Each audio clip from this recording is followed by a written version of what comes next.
Hello guys, welcome to our channel Balaji study point. Class 9th वाले बच्चों के लिए एक और टाइप्स वीडियो आ चुका है, जिसमें आज आप पढ़ने वाले हो गोल्जी। क्या पढ़ना है सर जी? गोल्जी एपेटस के बारे में। सर इसका मतलब क्या होता है सर जी? गोल्जी एपेटस का मतलब होता है बैग लाइक स्ट्रक्चर। क्या सर जी? बैग लाइक स्ट्रक्चर जो पैक करती है। क्या पैक करती है? मटेरियल ऑफ ईआर, जो आपके एंडोप्लाज्मिक रेटिकुलम के का जो होता है ना माल मसाला से पैक करते हो। तो क्या होता है सर जी? गोल्जी एपेटस आपकी अकॉर्डिंग टू एनसीईआरटी एक बैग लाइक स्ट्रक्चर होती है। आपके बैग के अंदर कॉपी, पेंसिल, बुक होती है। उस टाइप से गोल्जी एपेटस के अंदर क्या होती है? एक बैग लाइक स्ट्रक्चर होती है, जिसमें आपके क्या होती है? मटेरियल होता है ईआर का, एंडोप्लाज्मिक रेटिकुलम का, है ना। एंडोप्लाज्मिक रेटिकुलम का मटेरियल कहाँ होता है? गोल्जी एपेटस के अंदर, ठीक है। और ये क्या करती है? ये बनाती है फॉर्मेशन ऑफ लाइसोसोम को बनाती है। और सारा काम जो सेल के अंदर हो रहा है, क्लीन करने का, वॉश करने का, वो सारा काम कहाँ हो रहा है? लाइसोसोम के अंदर। इसलिए बहुत इंपॉर्टेंट है, ठीक है। समझे? क्या पढ़ना है यहां से? 2 पॉइंट याद करो सर जी। सर जी याद करो यहां से, गोल्जी एपेटस के अंदर क्या होता है? गोल्जी एपेटस के अंदर बैग लाइक स्ट्रक्चर होती है, जो कि पैक करते हैं ईआर के मटेरियल को, एंडोप्लाज्मिक रेटिकुलम के मटेरियल को। ईआर में 2 लेयर होती है, स्मूथ लेयर और रफ लेयर। स्मूथ क्या होती है? सॉफ्ट लेयर, ठीक है। और रफ क्या होती है? हार्ड लेयर, ठीक है। ये क्या करती है? ये लाइसोसोम का फॉर्मेशन करती है। क्यों सर जी? इससे क्या बेनिफिट है? लाइसोसोम के फॉर्मेशन का मतलब है कि ये सेल के लिए क्या बना रही है? पॉलिथीन बना रही है, जिसकी हेल्प से क्या हो रहा है? क्लीनिंग हो रही है, सेल साफ हो रही है। लाइसोसोम का काम क्या होता है? देखो, इसका मेन काम क्या है? पहला काम इसका क्लीन करना। क्या करना? क्लीन करना। किसको? सेल को साफ रखना, सेल में गंदगी ना होने देना, इकट्ठा उसे बाहर निकालना, ठीक है। इसके अलावा सेल की मैकेनिज्म, मतलब सेल की क्रियाविधियों से अच्छे से करना। तो सेल की जो क्रियाविधि है मैकेनिक्स उसमें हेल्प करती है, ठीक है। मैकेनिक्स में हेल्प करती है। और ये क्या करती है? सेल की डे टू डे उसकी एक्टिविटी चेक करती है, क्या उसमें गलती है, क्या गलती नहीं है, ठीक है। अब आप पढ़ने वाले सर, लाइसोसोम क्या होता है? लाइसोसोम का मतलब होता है in lysosome present some enzyme. Lysosome के अंदर कुछ एंजाइम होते हैं। सर एंजाइम क्या होते हैं? सर एंजाइम जो होते हैं वो आपकी बॉडी की बहुत ही स्लो रिएक्शन को हाई रेट पे बढ़ा देते हैं। इसका मतलब क्या होता है? इसका मतलब ये होता है, जो आप खाना खा रहे हो सुबह से लेकर शाम तक अपनी लाइफ स्टाइल में, उन सारे खाने को तोड़ना, उनको पचाना कौन करता है? एंजाइम करता है। और अगर कोई भी एंजाइम आपकी बॉडी के अंदर नहीं होगा तो आपका खाना डाइजेस्ट नहीं हो पाएगा। तो आप जो खाते हो ना, सुबह खाते हो, शाम को डाइजेस्ट हो, डाइजेस्ट मतलब सुबह को आपने खाना खाए दाल चावल, शाम को सारे हो डाइजेस्ट। तो क्यों है? क्योंकि आपकी बॉडी में एंजाइम होते हैं। जैसे ही एंजाइम अपना काम खत्म कर देते हैं, तो एंजाइम के काम खत्म करते ही डॉक्टर आपको एंजाइम की सिरप देता है, जिस सिरप के अंदर एंजाइम मिले होते हैं, जिन्हें लेने से आप एंजाइम को आर्टिफिशियली किसी दवाई के रूप में लेते हो। सर लाइसोसोम क्या होता है? लाइसोसोम का मतलब है in lysosome present some enzyme, जो कि एंजाइम क्लीन करते हैं किसको? सेल को। क्योंकि सर जी आपका सारा काम सेल के अंदर हो रहा है, तो सेल के अंदर काम होने के कारण आपको सेल को साफ करना पड़ेगा, ताकि गंदगी इकट्ठा ना हो जाए, ठीक है। इसके अलावा ये क्या करता है? ये जो लाइसोसोम है, इसे कहते हैं आत्मघात की थैली। ये हमें बचाती है सेल को, ठीक है। कैसे ये काम करते हैं? डिफेंस के लिए। कैसे? ये ब्रेक डाउन करती है, तोड़ती है किसको? सेल के मटेरियल को। जो आप खाना खा रहे हो वो सेल के अंदर जा रहा है, पर सेल क्या कर रही है? सेल उसको तोड़ रही है, ब्रेक डाउन करती है। मतलब अगर आप कोई बड़ा मॉलिक्यूल, बड़ा खाना या कोई बड़ी चीज खाते हो, जो भी चीज, आपने आलू का पराठा खाया है ना, आपने सुबह सुबह खाया आलू का पराठा है, दाल चावल खाया, वो सारा जो खाना आपको तोड़ रही है, वो कौन तोड़ रही है? सेल के अंदर लाइसोसोम, मतलब कि गोल्जी एपेटस का मतलब है गोल्जी बॉडी, जिस बॉडी के अंदर आपकी बैग लाइक स्ट्रक्चर होती है, जिसका मेन काम होता है ईआर को पैक करना, ईआर को बाहर न निकलने देना, ईआर को तरफ घेरा बनाना, ठीक है। इसके अलावा ये क्या करती है? ये लाइसोसोम नामक ये क्या करती है? लाइसोसोम का निर्माण करती है। तो फॉर्मेशन ऑफ लाइसोसोम का मतलब है लाइसोसोम को बनाना है। इसका मेन काम क्या होता है? लाइसोसोम का मेन काम होता है सेल को साफ करना, फिर उसकी जो क्रियाविधि, जो काम है उसको अच्छे से करते रहना, ठीक है। इसके अलावा लाइसोसोम क्या होता है? In lysosome present some enzyme clean the cell. Lysosome के अंदर कुछ एंजाइम होते हैं जो कि आपकी सेल को साफ करते हैं, क्लीन करते हैं। इसके अलावा break down of cell material, lysosome हमेशा आपकी सेल को साफ रखते हैं ताकि सेल अच्छे से काम कर सके, है ना। यह थोड़े कि आपने सुबह खाया दाल चावल तो शाम तक दाल चावल नहीं, शाम तक आपका दाल चावल पच जाएगा, वो आपके शरीर से बाहर निकल जाएगा। क्यों? क्योंकि आपकी बॉडी में लाइसोसोम सेल को एक्टिवली काम करने देगा। क्योंकि जहां आपकी सेल वीक पड़ जाएगी, जहां आपकी सेल वीक पड़ जाएगी वहां आपकी बॉडी एक्टिविटी कमजोर हो जाएगी। तो सेल को कौन हेल्प करता है? लाइसोसोम हेल्प करता है। ठीक है, समझ में आया? समझ आया भाई?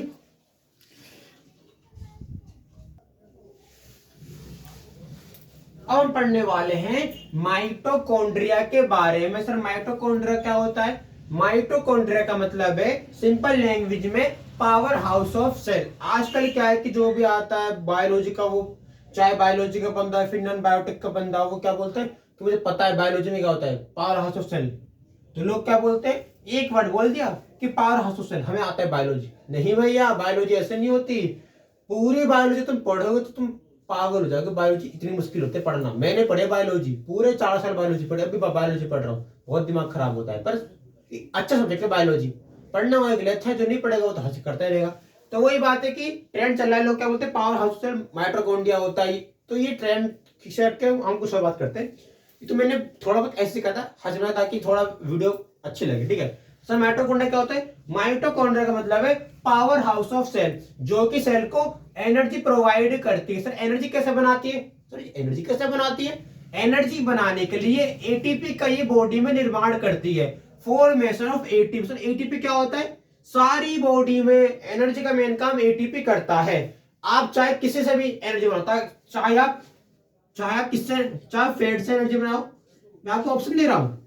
मैंने आपसे यह बोला कि आपकी बॉडी फैट है तो आपने फैट को तोड़ दो, तो फैट को तोड़ने के लिए कौन काम आएगा? एटीपी। फैट को तोड़ने में एटीपी काम आता है। ठीक है, समझना। फैट के अलावा अगर आप सोचो, मैंने आपसे बोला कि फैट के अलावा आप किसी और चीज से एनर्जी बनाओ, तो मैंने मैं फैट लिया। अब फैट में क्या होता है? सर फैट का मतलब क्या होता है? मैंने आपको पढ़ाया था क्लास 10 के लेक्चर में कि एक फैट का मोलिक्यूल का, सर जी एक फैट का मोलिक्यूल बराबर होता है 3 ग्लिसरॉल्डिहाइड के। भूल गए क्या? भूल गए कि नहीं भूले? भूल गए होगे, है ना। सर हम तो पढ़ चुके थे पर भूल गए। भूलना नहीं है, पढ़ना है। तो जब मैंने आपसे ये बोला था कि सर एक फैट का मोलिक्यूल, क्या सर जी एक फैट का मोलिक्यूल अगर 3 ग्लिसरॉल्डिहाइड के बराबर है, इसका मतलब क्या कि मतलब कि एक फैट का मोलिक्यूल 3 मोलिक्यूल से मिलकर बना है। ठीक है, तो अगर मैं आपसे ये बोलूं कि अगर मैं इन 3 ग्लिसरॉल्डिहाइड को तोड़ूंगा तो मुझे क्या मिलेगी? एनर्जी। क्या मिलेगी? एनर्जी। तो मुझसे कितनी एनर्जी मिलेगी? अगर मुझे एक ग्लिसरॉल्डिहाइड से 1 एटीपी एनर्जी मिलती है, कितनी एनर्जी मिलती है? 1 एटीपी एनर्जी मिलती है। तो 3 से कितनी मिलेगी? 3 से मल्टीप्लाई कर दो, 3 एटीपी एनर्जी मिलेगी। किन से? 3 मोलिक्यूल से। मतलब कि मुझे एक फैट के मोलिक्यूल से। क्या सर जी? जब लोग फास्ट करते हैं, व्रत रखते, तो व्रत रखते टाइम क्या होता है कि लोग खाना नहीं खाते। तो फास्ट के टाइम, व्रत के टाइम क्या होता है कि व्रत रखने के टाइम हमारी बॉडी का फैट टूटता है। जब फैट टूटता है तो फैट से क्या होता है? सर जी एक फैट का मॉलिक्यूल 3 टाइम लार्ज एनर्जी निकालता है, जिससे क्या होता है कि एनर्जी का भंडार इकट्ठा होता है। तो इससे क्या होता है कि एनर्जी का अमाउंट बढ़ जाता है, एनर्जी बढ़ जाती है, इंक्रीज करती है, ग्रो कर जाती है। ठीक है, तो मैंने क्या बोला? माइटोकॉन्ड्रिया का मतलब है पावर हाउस ऑफ सेल। और ये क्या होता है? Sir mitochondria power house of cell है। समझ में आ गया? इसके आगे ये कि एटीपी का निर्माण करती है हमारी बॉडी के अंदर। जो एटीपी बॉडी को देता है एनर्जी। एटीपी से क्या मिलती है? एनर्जी। एटीपी से क्या मिलती है? एनर्जी। कैसे मिलती है? हमारे पास मॉलिक्यूल है एटीपी का, एडिनोसिन ट्राइफॉस्फेट। और अगर यहाँ पे हम तोड़ के देखें तो तोड़ने पर मैं आपसे बोलूंगा कि एटीपी 3 चीजों से मिलकर बना है। क्या सर जी? पहला ए क्या है आपका? Nitrogenous base. क्या सर जी? नाइट्रोजीनस बेस आपका ए होता है। आया घुसा? ए क्या होता है? नाइट्रोजीनस बेस होता है। और ये नाइट्रोजीनस बेस डीएनए के अंदर एडेनिन, ग्वानिन, थायमिन और साइटोसिन होते हैं। और आरएनए के अंदर एडेनिन, ग्वानिन, यूरेसिन होते हैं। इस टाइप से जो एटीपी होता है, एटीपी का जो ए है इसका मतलब क्या होता है, एटीपी के ए का मतलब है नाइट्रोजिनस बेस, है ना। टी का मतलब क्या होता है, number, number of, number, T का मतलब होता है नंबर, ठीक है। ए क्या होता है, नाइट्रोजनस बेस। तोड़ के बताऊंगा, तो तोड़ के बेसिक लेवल तोड़ दूंगा, पूरा बायोलॉजी तोड़ दूंगा आपके सामने, बायोलॉजी खत्म पूरी। ए क्या है, नाइट्रोजनस बेस, टी क्या है, नंबर, पी क्या है, फॉस्फेट, पी क्या है सर जी, फॉस्फेट होता है पी, पी मतलब क्या होता है सर जी, फॉस्फेट, दिमाग में पिक्चर बनाओ। एडिनोसिन ट्राइफॉस्फेट, ए क्या होता है, ए क्या होता है, नाइट्रोजनस बेस, क्या नाइट्रोजनस बेस, टी क्या होता है, नंबर, क्या होता है, नंबर, पी का होता है फॉस्फेट। इस टाइप से अगर एक एटीपी टूटता है तो एक एटीपी के टूटने से क्या बनता है, एक एटीपी के टूटने से एक मॉलिक्यूल कम हो जाता है। और जो मॉलिक्यूल कम होता है, क्या सर जी, और जो मॉलिक्यूल कम होता है वो क्या देता है, एनर्जी, क्या देता है, एनर्जी। अगर एडिनोसिन ट्राइफॉस्फेट के अंदर 3 मॉलिक्यूल में से एक मॉलिक्यूल टूटेगा तो क्या बनेगी, एनर्जी, क्या निकलेगी, एनर्जी। जो एनर्जी क्या करेगी, बॉडी को काम करने में हेल्प करेगी। तो इस टाइप से एटीपी क्या होता है, 3 फॉस्फेट का मॉलिक्यूल, और जब एक मॉलिक्यूल टूटता है तो उससे एनर्जी निकलती है, पूरी बॉडी को काम करती है हेल्प करने में, ठीक है। इसके अलावा इससे क्या बनता है, टूटने से, ब्रेकडाउन से, एडीपी, एडेनोसिन डाइफॉस्फेट। और एडेनोसिन डाइफॉस्फेट का मतलब होता है कि फॉस्फेट के मॉलिक्यूल 2 हो चुके हैं। 2 का मतलब है कि नंबर कम हो चुका है, एक फॉस्फेट एनर्जी दे चुका है तो उसकी एनर्जी निकल चुकी है, तो अब एनर्जी देने का, एनर्जी निकलने के कारण वो कम हो चुका है, ठीक है, कम हो गया। तो ये क्या बन गया, एडेनोसिन डाइफॉस्फेट। और जहां आपका एडेनोसिन डाइफॉस्फेट बनता है, ये डाइफॉस्फेट क्या करता है, ये डाइफॉस्फेट 2 मॉलिक्यूल का होता है, और 2 मॉलिक्यूल डाइफॉस्फेट टूटता है, इससे क्या बनता है जी, मोनोफॉस्फेट। और जो एक फॉस्फेट निकलता है उससे क्या निकलती है, एनर्जी, क्या निकलती है, एनर्जी, ठीक है। तो फॉस्फेट का मॉलिक्यूल क्या देता है, एनर्जी, ठीक है, समझ में आ गया, कोई दिक्कत। इस टाइप से अब आप पढ़ने वालों प्लास्टिड के बारे में। प्लास्टिड क्या होता है, प्लास्टिड आपका प्लांट सेल के अंदर होता है, एनिमल सेल के अंदर कभी नहीं होता, प्लांट सेल के अंदर होता है। अगर इसके पास कोई कलर हो, क्या, अगर इसके पास कोई कलर होगा तो क्या होगा, कलरफुल, यानी कि क्लोरोफिल होगा, ठीक है। अगर प्लास्टिड के पास कोई कलर है तो क्या होगा सर जी, क्लोरोफिल होगा। और अगर कलर नहीं होगा तो क्या होगा, क्रोमोप्लास्ट होगा, ठीक है। क्रोमोप्लास्ट का मतलब है कलर है ही नहीं, कलर है ही नहीं।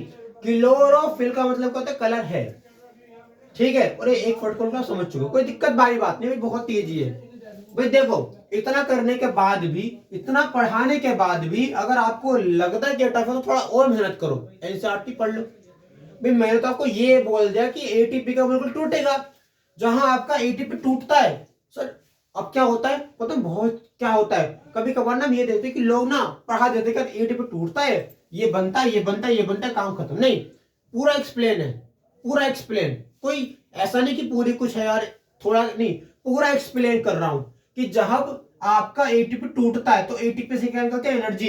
एटीपी की एनर्जी क्या होती है, एटीपी की एनर्जी हमारी बॉडी को वर्क करने में हेल्प करती है, एटीपी की एनर्जी हमारी बॉडी को वर्क करने में हेल्प करती है, जो कि निकल जाती है, जिससे क्या बनता है, एडीपी। एडीपी से क्या बनता है, एएमपी, यानी कि फॉस्फेट का नंबर कम हो जाता है। समझ लो, एटीपी के टूटने से क्या होता है, एटीपी के टूटने से फॉस्फेट का नंबर कम हो जाता है। समझ गए, पूरा चीख के बोल दिया आपसे, इससे अच्छा क्या चाहिए। देख लो भैया, कलरलेस तो आपका क्या, क्रोमोप्लास्ट हो जाएगा, और कलरफुल तो क्लोरोफिल हो जाएगा। क्लोरोफिल में क्या, क्लोरोफिल मतलब हरा कलर, सुंदर कलर, ये कलरलेस होता है, बस वही बात है ना। पूरा बता दिया, ऐसे कोई आपको छोड़ा ही नहीं मैंने, इसमें क्लास पूरी होगी, इसमें एक पूरी क्लास पढ़ाई मैंने आपको। एक क्वेश्चन है बढ़िया सा आपका सेल शेप के ऊपर। सेल शेप क्या होता है, देखो ये पार्ट है, सेल का ही पार्ट है, आप पढ़ो ना, सेल चैप्टर पढ़ रहे हो, फंडामेंटल यूनिट ऑफ लाइफ पढ़ रहे हो, तो आप आज हम वही पढ़ने वाले कि सेल शेप का मतलब होता है क्या है। सेल शेप का मतलब होता है कि स्ट्रक्चर जो कि उसको एक लेयर या फिर एक मेम्ब्रेन प्रोवाइड करता है, एक प्रोटेक्शन, एक प्रोटेक्शन का तरह काम करता है, ठीक है। तो सेल शेप क्या होता है, सेल शेप का मतलब होता है, cell shape in plant consist of, plant के अंदर सेल शेप का मतलब होता क्या है, समझते, सेल शेप का मतलब होता है क्या, ठीक है। अच्छा पॉइंट, पहला पॉइंट है, इसके ऑप्शन क्या देंगे, पहले ऑप्शन पढ़ो, समझो, एनालिसिस करो यार, ऐसा नहीं टिक मार दे, समझो। पहला ऑप्शन क्या है, वाटर ओनली, क्या आपके सेल शेप के अंदर केवल पानी होता है, तो ये पहला पढ़ते ऑप्शन है ना, पहला ऑप्शन क्या, सेल शेप के अंदर पानी होता है, पानी के अलावा क्या होता है, क्या वाटर के साथ कुछ इनऑर्गेनिक सब्सटेंस होता है जो कि बॉडी को बाहर से मिलता है, या फिर बी और सी सेम ऑप्शन, ठीक है, या फिर डी बोथ, दोनों ऑप्शन सही है बी और सी। आपके लिए आपके अकॉर्डिंग क्या क्या सही होगा, आप मुझे ये बताइए। मैंने आपसे बोला कि सेल शेप का मेन काम होता है बचाना, यानी कि एक लेयर बनाना, एक मेम्ब्रेन का काम करता है, सपोर्ट का काम करता है। तो आप मुझे ये बताओ कि इसके अंदर क्या होगा। सिंपल सी बात है, सेल शेप के अंदर क्या होगा, आपको पता है कि इसके अंदर आपका वाटर प्लस इनऑर्गेनिक सब्सटेंस होता है, क्योंकि ये हमारी बॉडी की प्रोटेक्शन करता है, रक्षा करता है। इसलिए इसके अंदर सेल शेप इन प्लांट के अंदर क्या होता है, सेल शेप इन प्लांट के अंदर क्या होता है, वाटर होता है और प्लस इनऑर्गेनिक सब्सटेंस होता है। इसलिए आपका ऑप्शन डी सही है। पहला ऑप्शन वाटर ओनली नहीं, क्या पानी कहां से होगा भाई, पानी से बचाना है। पानी को कैसे बचाना है, तुम पानी को बचाने के लिए पानी को डालोगे यार, तो वही बात है कि आग को बुझाने पर आग लगानी है, वो काम थोड़ी करना है। पानी को रोकने के लिए, पानी के लिए बैरियर बनाना है, बैरियर, तो बैरियर बनाने के लिए वाटर की जरूरत नहीं पड़ेगी भाई। गलत ऑप्शन है, मत टिक करना कभी, कभी मत करना। दूसरा ऑप्शन है वाटर प्लस इनऑर्गेनिक सब्सटेंस, सही है। आपकी बॉडी में फैट भी होता है, प्रोटीन भी होता है, कई एंजाइम होते हैं, वो लेयर बनाएंगे, लेयर से क्या होगा, कुछ एंटर नहीं कर पाएगी बॉडी के अंदर, तो ये आपका काम कर रहा है, यानी कि पानी से बचाने में हेल्प करेगा। दूसरा वाटर के साथ इनऑर्गेनिक सब्सटेंस, ये तुम यार लॉजिकल यहाँ पे लगाओ यार, तुम दिमाग लगाओ अपने तरीके से यहाँ पे। तो तुम्हें अपनी बॉडी को 90% पानी से सेव करना है, तो तुम्हारी बॉडी है, ये वीडियो बहुत लंबी चलने वाली है, मैंने लंबी वीडियो बनाई क्योंकि मैं चाहता हूँ कि थोड़ा क्वेश्चन चाहिए वीडियो का। तुम्हारी बॉडी है, बॉडी के अंदर क्या है, बॉडी के अंदर तुम्हारी 90% पानी है। अगर बॉडी के अंदर 90% पानी रखा पड़ा है, तो तुम्हारी बॉडी को सेव किससे करना है, पानी से। तुम्हारी बॉडी को इस 90% वाटर से, 90% H2O से बचाना है, तो तुम्हें 90% H2O से बचने के लिए भाई क्या करना पड़ेगा, हार्ड मेम्ब्रेन की लेयर बनानी पड़ेगी, ताकि पानी एंटर ना कर सके। और लेयर हार्ड कब होगी, जब उसमें मॉलिक्यूल होंगे बहुत सारे। तो मॉलिक्यूल कब बनेंगे, पानी से बनेंगे नहीं, पानी से कभी नहीं बनेंगे। पानी से बचाना है तो पानी ऑप्शन कभी हो नहीं सकता इसका, ठीक है। तो आपकी बॉडी के अंदर, सॉरी प्लांट के अंदर, प्लांट की बॉडी के अंदर जो सेल शेप होता है, उसका मेन काम क्या होता है, उसका मेन काम होता है पानी से बचाना। और पानी से बचाने के लिए सर जी आपको पानी की जरूरत पड़ेगी नहीं, आपको रोकना है पानी को, तो आपको वाटर से बचाना है। अगर आप सेल शेप को, अगर आप सेल शेप की स्टडी करो, तो सेल शेप के अंदर क्या है, प्रोटीन है, फैट है, बहुत सारी लेयर है। तो आपको इनऑर्गेनिक सब्सटेंस की बात कर रहे हो ना, तो आप कौन से सब्सटेंस की बात कर रहे हो, इनऑर्गेनिक में बात कर रहे हो, फैट की बात कर रहे हो, समझ ना, फैट की बात कर रहे हो, कुछ प्रोटीन की बात कर रहे हो, तो लेयर भाई लेयर है ना। ये बहुत इजी है, बहुत इजी क्वेश्चन है ना। तो इतना देखने के बाद भी अगर वीडियो को सपोर्ट नहीं करोगे, चैनल को सब्सक्राइब नहीं करोगे, तो लोगों तक नॉलेज कैसे जाएगी भाई, है ना।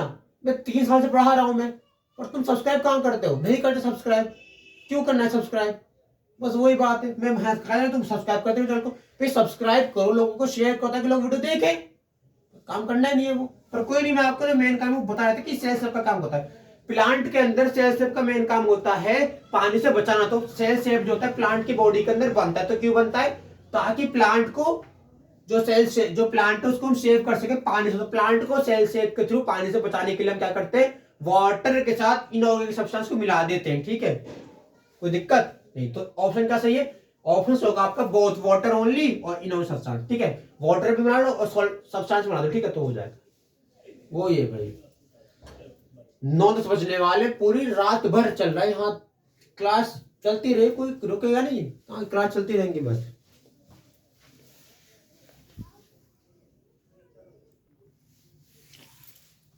ओके, एक और क्वेश्चन है हमारे पीवाईक्यू का क्लास 9th के लिए। पीवाईक्यू एक और क्वेश्चन बनाए हुए 9th के लिए, थोड़ा ध्यान से समझो क्या क्वेश्चन है। मैं पढ़ देता हूँ क्वेश्चन आपके लिए, कोई दिक्कत नहीं, पढ़ देता हूँ क्वेश्चन। क्वेश्चन है आपका कि मैच द फॉलोइंग, इन्हें मैच करना। सर मैच में क्या करना है, मिलाना है। क्या मिलाना है, पहला है आपका जीन, GEN जीन। अब जीन में क्या होता है, पहला पॉइंट जीन का, जीन के सामने क्या पॉइंट लिखा है, पहला loss of water by plant cell, loss of water by plant cell, ठीक है, हेडिंग कर लो इसको, ठीक है। दूसरा पॉइंट है डिफ्यूजन, यहां क्या लिखा है, गैस, क्या लिखा है गैस, क्या है यहाँ पे, गैस, ठीक है। ऑस्मोसिस, इसका मतलब क्या होता है, ओस्मोसिस का मतलब यहां लिखा है सामने हेरिडिटी यूनिट, ठीक है, समझ में आ गया, वंशागति की इकाई, ठीक है, ये चैप्टर 10 में पढ़ा है, ठीक है। प्लाज्मोलिसिस, यहाँ क्या लिखा है, प्लाज्मोलिसिस मतलब टूटना, प्लाज्मा का टूटना, बताऊं क्या टूटता है। और इसका नाम क्या लिखा है, मूवमेंट ऑफ वाटर मॉलिक्यूल। तो आपका ऑप्शन गिवन है, आपके हर ऑप्शन की वैल्यू दे रखी है सामने। जो जीन के लिए क्या दे रखा है, loss of water by plant cell, जीन के सामने loss of water by plant cell. Diffusion में गैसेस लिखा पड़ा है, ओस्मोसिस में क्या लिखा पड़ा है, हेरिडिटी यूनिट लिखा पड़ा है, प्लाज्मोलिसिस में क्या लिखा पड़ा है, प्लाज्मोलिसिस में लिखा पड़ा है मूवमेंट ऑफ वाटर मॉलिक्यूल। अब इन्हें मैच करना है, करो क्या होगा इसका आंसर, बताओ क्या सोच, क्या आपकी सोच के हिसाब से बताइए, क्या पढ़ रहा हो उस क्वेश्चन सोल्व करने के लिए है। आपने कुछ पढ़ा है इसमें से, कुछ पढ़ा हो सुनाओ ना, है ना। चलो करें सॉल्व करते। देखो जीन से, जीन क्या होता है, जीन आपका क्लास 10th के अंदर क्या होता है, अनुवांशिकी की इकाई, हेरिडिटी की यूनिट। तो पहले का क्या होगा आंसर, जीन का आंसर होगा हेरिडिटी यूनिट। क्या सर जी, हेरिडिटी यूनिट। जीन क्या होता है, जीन का मेन काम होता है आपके पेरेंट्स के लक्षण को आने वीडियो में लिखा, जीन का क्या होता है समझ, यहाँ पे देता हूं मैं आपको, नोट कर देता हूं, दिक्कत हो, जीन्स का काम क्या होता है,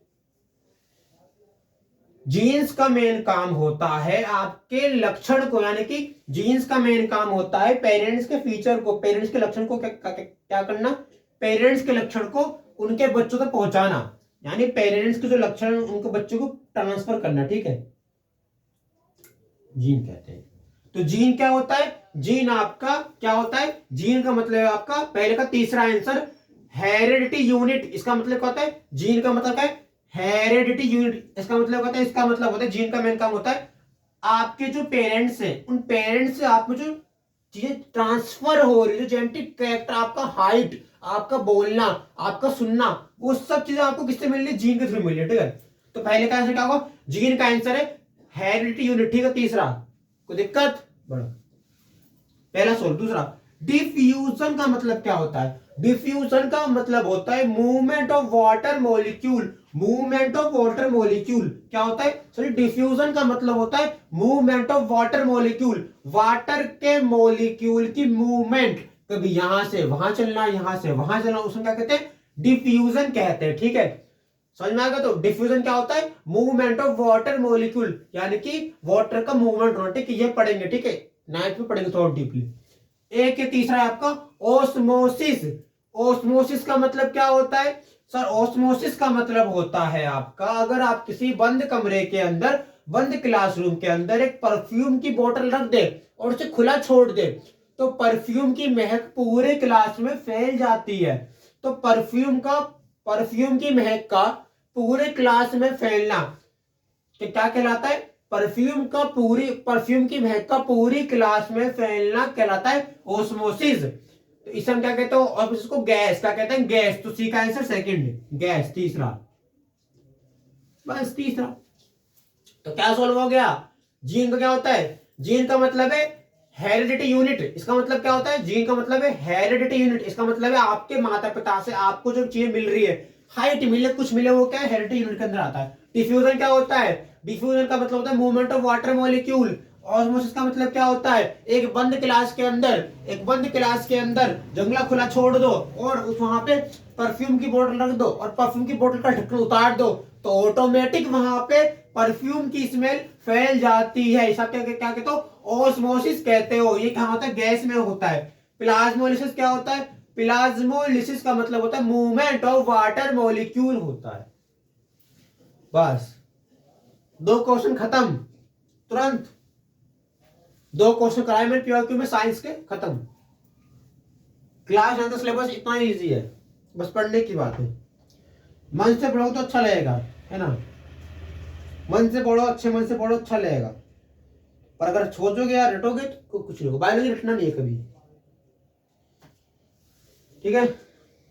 एक लास्ट क्वेश्चन कर लेते हैं क्योंकि अभी बॉडी में एनर्जी बची नहीं पढ़ाने के लिए, तो माइटोकॉन्ड्रिया क्वेश्चन कर लेते हैं। माइटोकॉन्ड्रिया में पढ़ाया है, ठीक है, तो उसका क्वेश्चन कर लेते हैं, ठीक है, उसके बाद क्लास खत्म करते हैं।